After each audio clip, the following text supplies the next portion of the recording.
350 Maine and some other groups. Food and Water Watch gets involved from time to time, and others. And then there's what's called Tar Sands Free Northeast, which is, again, sort of bigger regional, national groups. Sierra Club's in that group, but Sierra Club National, NRDC, et cetera. And they're just really trying to work together to, like we're all trying to do, to gather data effectively and share it and be smart about it, because we're just up against these corporations that have all kinds of resources, and so we're trying to support each other. There is some distinction in terms of point of view and style and strategy, but the 350 model has really been growing and strengthening, and it's very much about activism and moving, and that's where we're going for the summer. 350.org and McKibben have announced this thing called Summer Heat, which is still somewhat vague even to those of us who work with 350, because it's going to be developed from a grassroots. But what's being suggested is that there will be, on the hottest days in the summer, to reinforce the point about climate change and the direct relationship to extreme weather associated with fossil fuels, is that there will be direct action, including nonviolent civil disobedience, to just turn up the heat, basically. And so there will be training. 350 will be providing resources, including legal. No, was that, just to interrupt you, was that June 1st part of that training, or is that a separate? That's a separate one, though. We would talk to whatever resources we can get. There was the 99% spring training around nonviolent civil disobedience, and then, Lynn's resource we definitely would be looking at. But 350 is developing their own curriculum, and how those things dovetail, I'm sure, we're very open to. And I myself have some ambivalence about arrest, but I've learned with this that through processing it with other people and sort of sorting that stuff out in advance, it goes a lot better than sort of an impulsive demonstration where the cops show up. And so, point is, there will be those kind of conversations, and my overall feeling is that it's a spectrum of opportunities. Someone said it's like putting on a show. Somebody's in charge of opening the curtain, somebody's in charge of the lights, somebody's in charge, And so there will be all kinds of places, but it's meant to be as safe as possible, and and people to be informed going in. And the feeling overall is that we've done a lot of these feel-good rallies, and we really need to turn the heat up, because the heat's getting turned up. So that's, that doesn't mean we won't continue to do rallies at times. It doesn't mean we won't do educational stuff, because that continues to be a big part of it. But one more part of that whole process is coming up here in the summer. As I mentioned, 350's model is to work with teams, and the Tar Sands team is meeting on Saturday when we gear that up a little bit more. Hopefully have some more information from 350. But frankly, again, it's the kind of thing where we turn to people like you and say, here's some of what's being considered in the region, which I can tell you about. What do we want to do? How do we want to play? How do we want to engage people to take this on? So I'll put you on the spot and leave it there, and I sort of ask you that question. How do you want to play, or what questions do you have about the whole Tar Sands issue, or where's your passion with this stuff? Well, I've told my wife and some of my friends that I'm going to be arrested this summer. Okay. So. Related to Tar Sands? Yeah. Okay, good. I didn't know if it was for... Yeah, not for, anything else other than that. Yeah, good. Yeah. So you're willing to step up to that level. Yeah, and I'm planning on going to that June 1st training. With training, and then if you've got some that I deem as being better or whatever, I'll do that too. Okay, good. Yeah. Well, thank you. I mean, I haven't absolutely, decided definitely that I'm going to get arrested, but I'm going in that direction. You're willing. Yeah. Good. Yeah, look at that. Sure. And just to stay with it for a second, just for my own curiosity, what is it for you about being arrested that matters? I mean, why would you go to that step? I sort of liked your idea of the spectrum, that I think that we probably got to operate on different levels. Mm-hmm. And I think that just happens to be one of them. I mean, it has been a successful civil rights movement. Right. It's successful. Right. And as a piece of another a whole component. bunch of other things. Yeah, so, good. Yeah. All right. Yeah. Now, if it's somewhere along the line, it looks like, I mean, I'm pretty adaptable. So if it looks like that isn't the route to go, that something would be more effective, then go that route. Okay. And I'm sorry, tell me your name again? Ken. Ken. Ken, sorry. Yeah, that's fine. It's based on That's fine. Well, it's my brother's name, so I'm trying to remember. How about you? Where are you at with all this? Where am I at? Well, I'm not really an organizer or an activist. I've been in Peru, and my awareness is growing. And you see Plan Colombia, and all this information comes in. It's been happening all over the world forever. Mm-hmm. And now it's being visited more and more upon our shores, which in some ways is a good thing. Which in a lot of ways is a good thing. Mm-hmm. And to understand that we at least can be activists about it. Mm-hmm. It's like we have methods at least to push back against it. Right. Where in a lot of places that choice doesn't exist. Mm. So it's like me looking for, okay, what can I do? And this idea of information, it's like, okay, am I willing to get arrested? I think so. But if it accomplishes, like, this idea of a police officer arresting me for something that is just common sense. What are you thinking about? To get that information to them. Right. And then we're into this police state, what's happening in Boston. Right. It's like, this is big stuff, that somehow I just need to do something. Yep. There's no more time. I've unwound enough of my own stuff that I brought in. I was given my gift in this crazy mixed-up world, being suburban middle class. Right. And the insanity of that, and seeing that clearly enough to realize, so now what am I going to do? So I'm here. Well, and I think what I hear from a lot of people and feel it myself is the urgency around this, and and it takes this kind of step sometimes to get the attention of people. The image that came to me, I was at the D.C. rally. 50,000 people. If 10% of those people were willing to be arrested, that would be incredible. If 1% of those people were willing to be arrested, that would just be stunning. And what a challenge for the powers that be to have to arrest that many. Deal with that. Yeah. Yeah. I mean, if we were, exactly. Yeah. If we were to go and just the two of us were to get arrested, it would be nothing, basically. Right. But if all of a sudden 100 people got arrested in South Portland, right. Well, the other a little different matter. It's been interesting the way this process has played out. I guess it's been probably 3 months now. I got a call from a guy who's been protesting down in Texas for the tar sands blockade, up in trees and all that kind of stuff. And he called me up on a Sunday night and said, I want to do a protest at TD Bank tomorrow. Now, do you know why he's protesting at TD Bank? They're Canadian. Major investor in tar sands, to the point that when you go on their website, they indicate how supportive they are of tar sands pipelines. So, that was a learning experience for me, and then you start looking around at, how much TD Bank is in this stuff. And, is this an action that's worth taking on, that we're protesting at TD Banks, et cetera? Well, anyway, I felt a little anxious initially because it was late. It was Sunday night, and he wanted to do this on Monday. But he ended up bringing out people, and I passed the word as best I could, and we would be able to do better now that we have Facebook and Twitter and email and all that a little better running. And so there was probably a dozen of us out in front of this TD Bank. And they asked us to leave, and we didn't. And the cop showed. And the cop happened to be my neighbor across the street. And he said, Bob, what are you doing? I said, we're protesting this tar sands. He says, oh, that's nasty stuff. And he proceeded to engage in a conversation with us, which I, out of my discomfort, almost cut off. But I realized he was giving us more time. Right. And he wasn't interested in arresting us. And and my dad's a cop, so I kind of automatically go with it's going to be punitive, or it's going to be, And anyway, so we finally agreed to leave very slowly.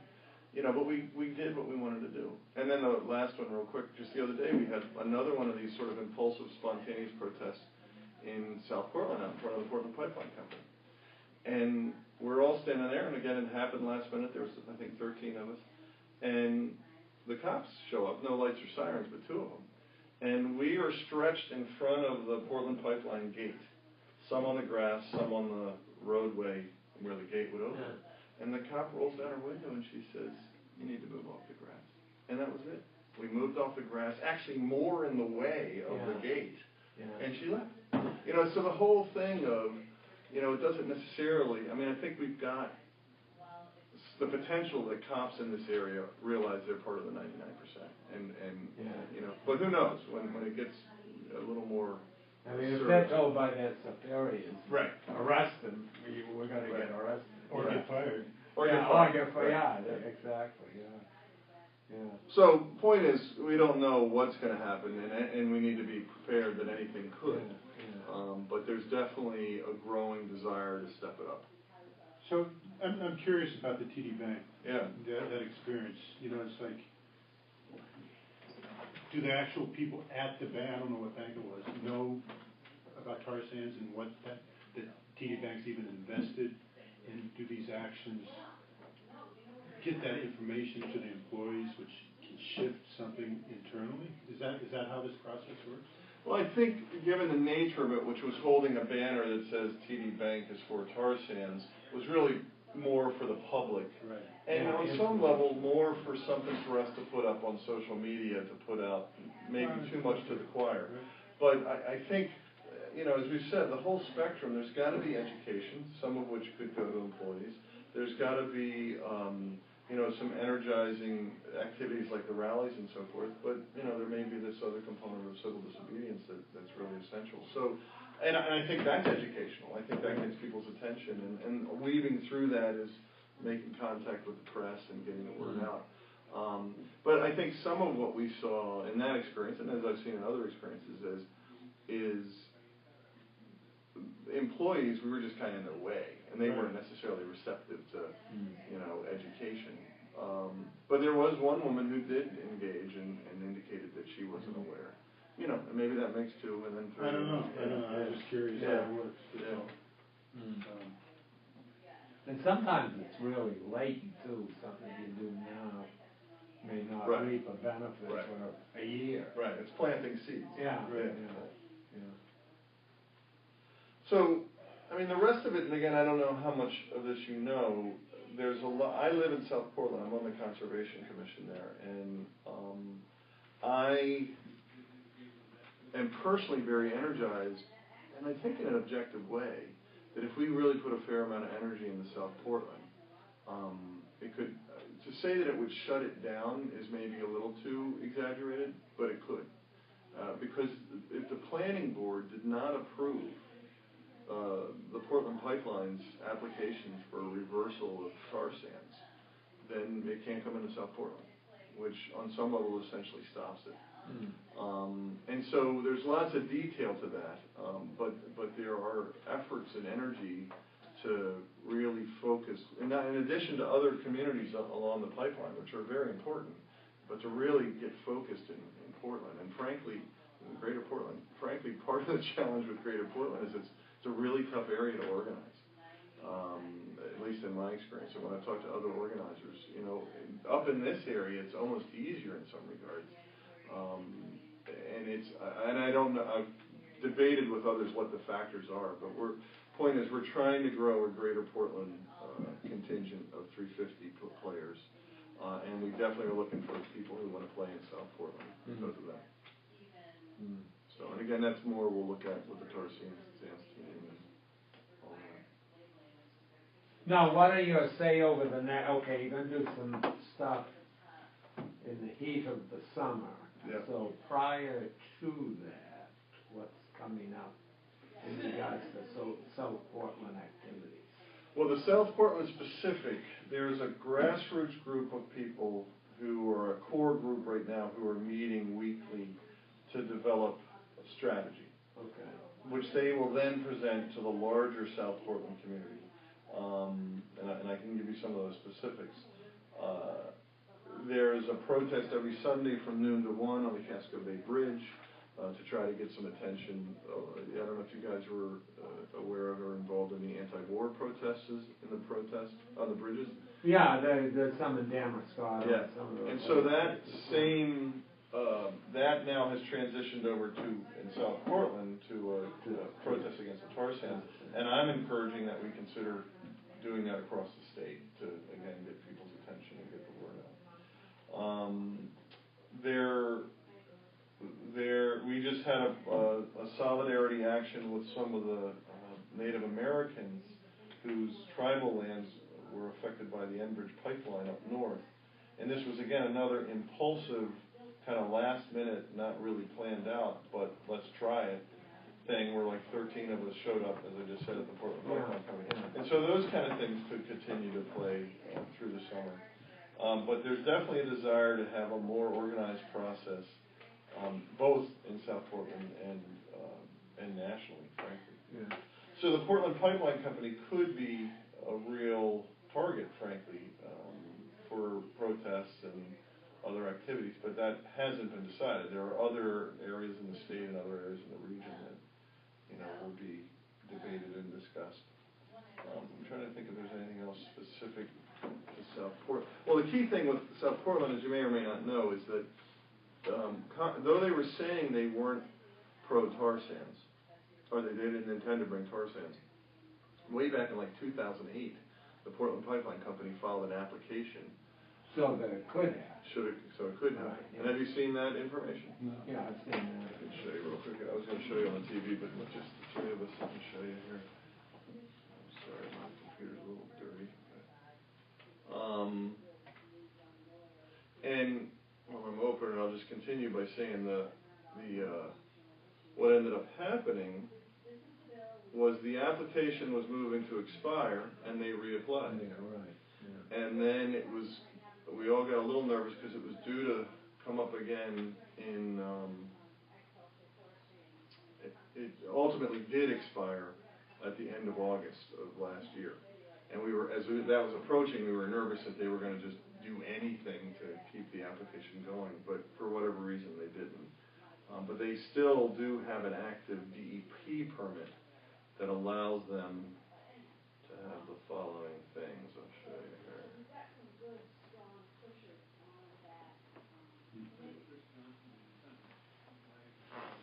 Again, I don't know if you can see this, but this is, let me actually, I just realized I repeat this slide down below, which will make it a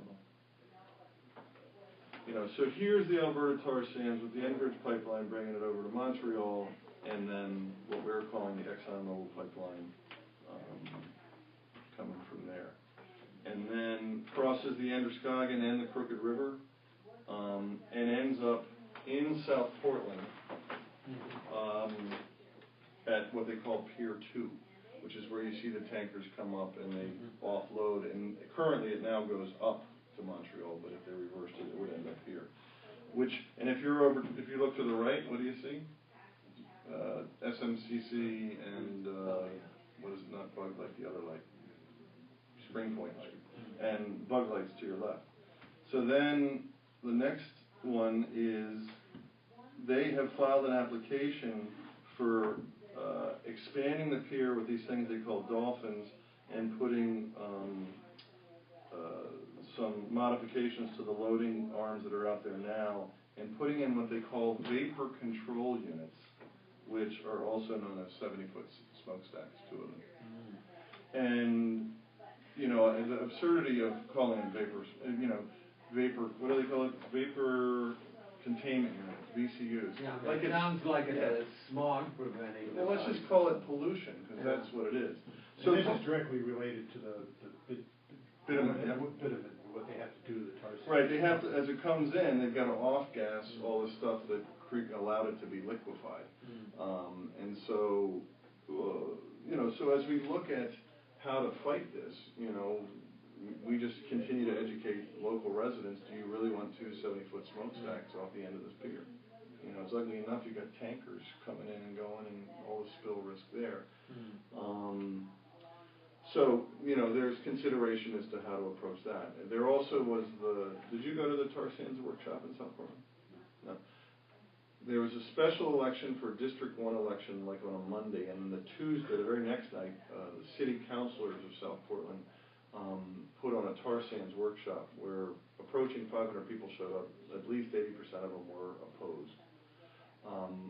Dylan Voorhees of NRCM did his presentation in opposition, and then the Portland Pipeline Company came up and essentially bullied the meeting and went on for a great length with their. They can do that. Yeah. Again, they're probably big 8-foot guys, right, with beautiful suits. Well, they started to move from the suit to the I'm just the Mainer kind of look.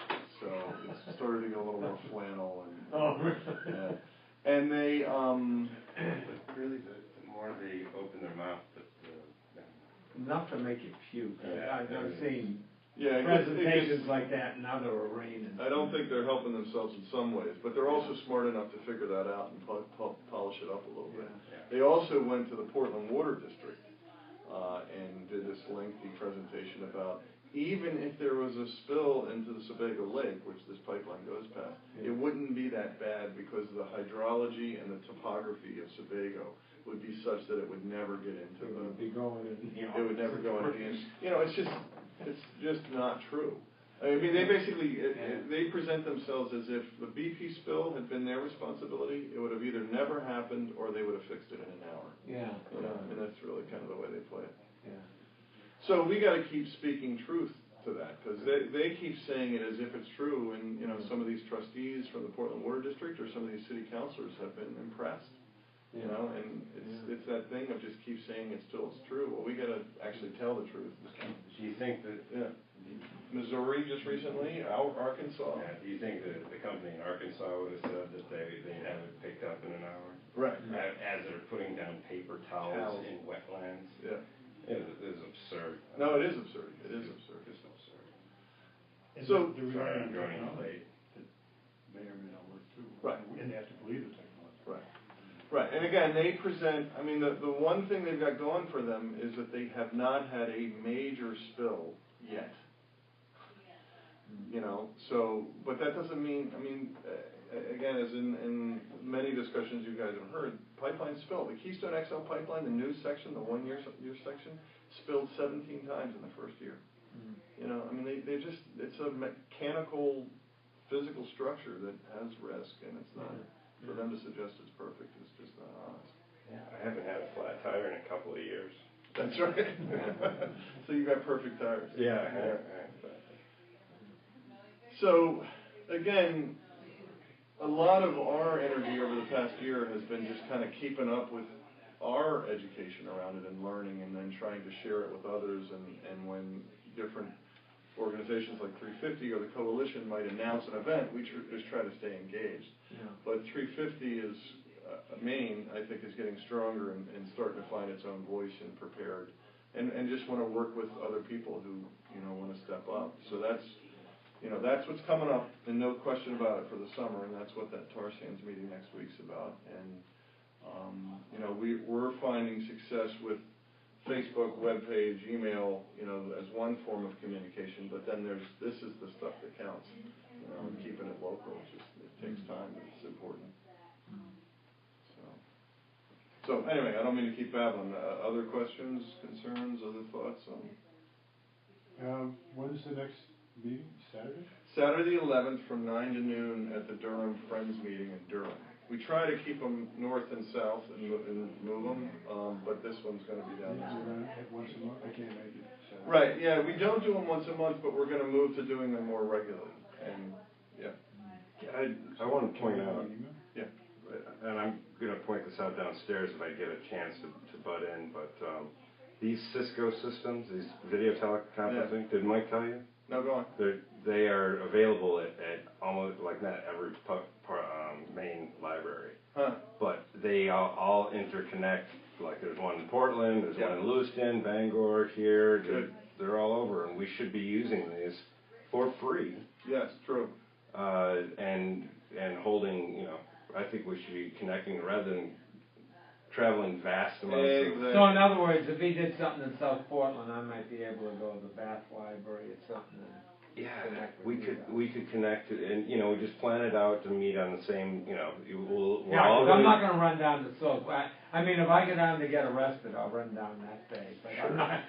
Yeah, in those instances, you gotta be there other than. Yeah, I can't get arrested from that. Then again, maybe they'll figure that out. Well, so some things can be handled, like every, over video conferencing. You just have one facilitator from each library, Yep. or at least have, just one north and one south, Yeah. or whatever. That was the original plan. I don't know if you guys followed the Do the Math tour or if you attended the. I followed it and I was hoping to go, but I Right, didn't. and my intention, you may have also heard, Bill McKibben was on the Stephen Colbert show, and Colbert said to him when he stepped in, "So what did you fly here on the fumes of hypocrisy?"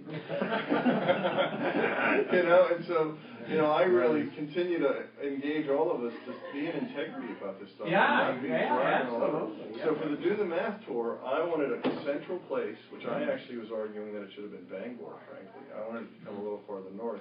And then you have these satellite venues with teleconferencing. Right. And so it's a good reminder, because with the tar sands meeting, I think the work we're going to do initially would go better with people in the same room, but in the future, to do it as a teleconference, but we got some bugs to work out with that, but maybe the Cisco systems have figured that out. Well, just to get right to the chase for me, Yeah. The Peace and Justice group in the Mid-Coast, I know have been, I don't know if they do the peace rallies anymore or not, but if that which can get converted into tar sands, then I'd be glad to help in that effort on Mid-Coast. Okay. Wiscasset, Boot Bay, Yep. And then I'd also be willing to help maybe get a cadre of people together that might meet at the Bath Library or the Wiscasset Library or whatever library in Telecom. And you live in Wisconsin? I live in Wisconsin. Okay. So I would be glad to be a point person there, unless you already got somebody. No, we don't. There was a woman who's now more aligned with Sierra Club, and let me remember her name because you may know her. But that's the way we do it. Is that we have people in different regions across the state who are sort of a point person, and then they work with a team in their region, and then that team reports up and we report down, and it's not hierarchical necessarily. Right. But it's yeah. and the local's the most important. Yeah. So realizing that we need to wrap up, what I would suggest, if you two don't mind, even if you're already on the 350.org mailing list, Yeah, I am. just fill out your information again downstairs, and next to your name put Wiscasset point person, and then you can put your contact information as well. And the point is that there's if you go on our there's a survey that we've put out there where people can say, this is what I want to do. For today's purposes, if you can fill out that form, that would be great. Yeah. And just make a note. And then in the future, if you want to go out to this survey, which is out on our web and our emails, you can get very specific about it. Yeah, I don't think I've ever done the survey. I might have, but some people want to be on the public policy team. Some people want to be on the communications team. Some people want to be on the tar sands team. Yeah. I'd really like to see a natural gas team develop, because they're just bringing natural gas in the state of Maine like it's the most benign thing in the world. And some people want to play in a little bit of everything, but we're just hoping to support people where they can support each other. All right, sounds good. Anything else? I think that's it. I'll make that. It's downstairs on the table. Yeah, it's on the far end of the table there. And just put right next to it Wiscasset Point, and that'd be great. Gotcha. Thank you, Del. All righty. I'm looking to get my feet wet. I'm not quite sure where I'll fit in. That's fine. You fit in wherever you show up, just like this, man. You showed up to this, and my story was I was in one 350 protest, and I was the only person there. And I said that will never happen again. And the next time there was 2, and then the next time there was 12, and then and that's just how it grows. And you get new faces all the time, and people who are coming at it. So it's whatever works for you. But glad to meet you. Thank you. Yeah, thank you. Absolutely. And I like that idea. That was a good reminder on the teleconferencing. I was going back and forth to Boston, which I'm sad to say, during that week after the marathon. Yeah.